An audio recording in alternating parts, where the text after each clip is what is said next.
Hello everyone. Bharat में लगातार नए प्रदेशों के गठन की मांग होती रही है और इसी कड़ी में अब भील जनजाति आदिवासियों के लिए भी एक नए प्रदेश को बनाए जाने की मांग और उसको लेकर के यहाँ पर चार अलग अलग राज्यों के भील समुदाय इकट्ठे हो गए हैं। उनका कहना है कि भील प्रदेश के तौर पर मान्यता दी जाए जिसे भारत का 29वां राज्य बनाया जाए। इसके माध्यम से भील जनजाति जो इसको लेकर के लगातार उनकी संस्कृति परंपराओं का संरक्षण मिलेगा, उनके विकास के बेहतर अवसर होंगे और साथ ही साथ उन्हें आगे बढ़ने का अवसर मिलेगा। लेकिन क्या संविधान इसकी अनुमति देता है? क्या एक जाति के आधार पर किसी राज्य का गठन हो सकता है?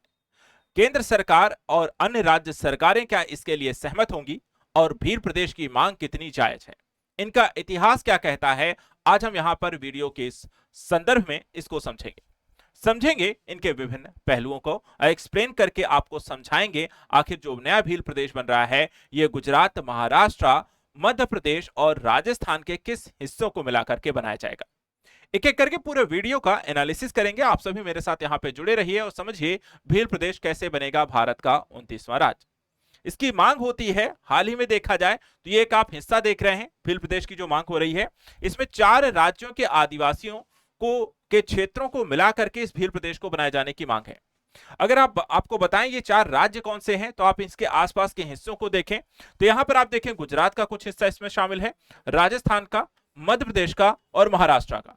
इन 4 राज्यों के जिलों को मिलाकर के एक भील प्रदेश को बनाए जाने की मांग यहां पर की गई है, जो इसका यहां पर नया नक्शा अभी हाल ही में जो भील जनजाति के लीडर हैं रोत उनके द्वारा जारी किया गया है और जिसके कारण यह चर्चा का विषय बना है। क्या यह बन सकता है भारत का 29वां राज्य? इस संदर्भ में अगर आपको बताएं कि ये जो नया भील प्रदेश है इसमें किन किन राज्यों के हिस्से को मिलाया जाएगा तो आप यहां पर देख सकते हैं मध्य प्रदेश, राजस्थान, गुजरात, महाराष्ट्र के।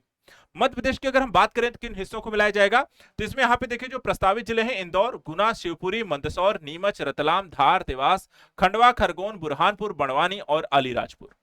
वहीं आपको बताएं राजस्थान के किन हिस्सों को मिलाए जाने की बात की गई है तो बांसवाड़ा, डूंगरपुर, बाड़मेर, जालोर, सिरोही, उदयपुर, झालवाड़ा, राजसमंद, चित्तौड़गढ़, कोटा, बारा और पाली। गुजरात की अगर बात करें तो इसमें आपको देख सकते हैं अरवली, महिसागर, दादोह, पंचमहल, सूरत, बड़ोदरा, तापी, नवसारी, छोटा उदयपुर, नर्मदा, साबरकांठा, बनासकांठा, भरूच और बलसाड़। और वहीं महाराष्ट्र के भी नासिक, ठाणे, जलगांव, धुले, पालघाट और नंदुरबार को यहां पर भारत के नए प्रदेश भील प्रदेश में यहां पर के रूप में यहां पर इन जिलों को मिलाकर के भील प्रदेश को मान्यता देने की बात यहां पर की जा रही है। लेकिन इतिहास क्या कहता है? क्या इतिहास में भी अगर हम खंगाल कर देखें तो क्या भील प्रदेश को लेकर के ब्रिटिशों के द्वारा मान्यता दी गई थी?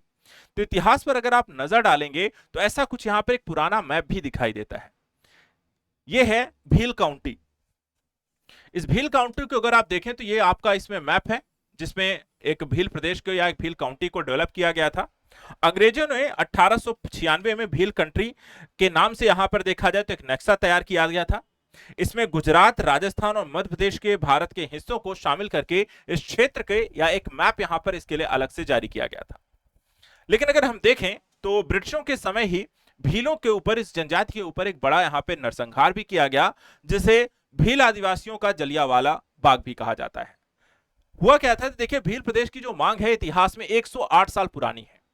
1913 का मानगढ़ नरसंहार के बाद भील समाज सुधारक गोविंद गुरु ने इसकी शुरुआत की थी और 17 नवंबर 1913 को राजस्थान गुजरात की सीमा पर मानगढ़ की पहाड़ियों में ब्रिटिश सेना ने सैकड़ों भील आदिवासियों की हत्या कर दी थी और इसी घटना को हम आदिवासी जलियांवाला बाग के रूप में जानते हैं। तब से भील समुदाय अनुसूचित जनजातियों के विशेषाधिकारों के लिए एक अलग राज्य की मांग यहां पर करने लगता है। चलिए समझते हैं वर्तमान समय के किन मुद्दों के कारण इसके ऐतिहासिक पृष्ठभूमि को बल मिलता है। अगर हम देखें जो भील समुदाय है एक तो भारत का प्राचीनतम आदिवासी समुदायों में से एक है। दूसरा, स्वतंत्रता संग्राम में अगर हम देखें तो भील नेताओं जैसे कि टंट्या भील, गोविंद गुरु ने अंग्रेजों के खिलाफ लड़ाई लड़ी। और तीसरा, 1960 के बाद जब से भारत में राज्य पुनर्गठन की मांग यहां पर तेज हुई है, भील प्रदेश की भी मांग लगातार धीरे धीरे संगठित हुई है और भील प्रदेश को भी भारत के 29वें राज्य के रूप में गठित करने की बातें हो रही हैं। लेकिन क्या इसके लिए संवैधानिक और केंद्र सरकार, राज्य सरकारें लागू हैं? क्या इस तरह की मांगों को स्वीकार किया जाएगा? इसको लेकर के क्या कहते हैं, आइए उसको समझते हैं।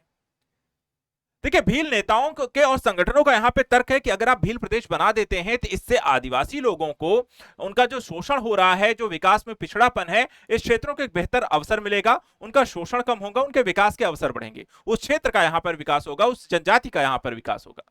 इसके अलावा जो राज्य सरकारें हैं वो आदिवासियों के जल जंगल जमीन के अधिकारों को लगातार नजरअंदाज करती हैं, और ऐसी स्थिति में भील प्रदेश के बनने से उन्हें यह भी बेहतर एक अवसर के तौर पर उपलब्ध होगा। इसके अलावा अलग राज्य बनाने से भील आदिवासी जनजाति की संस्कृति भाषा की रक्षा होगी, स्थानीय विकास और राजनीतिक प्रतिनिधित्व यहां पर सुनिश्चित होगा।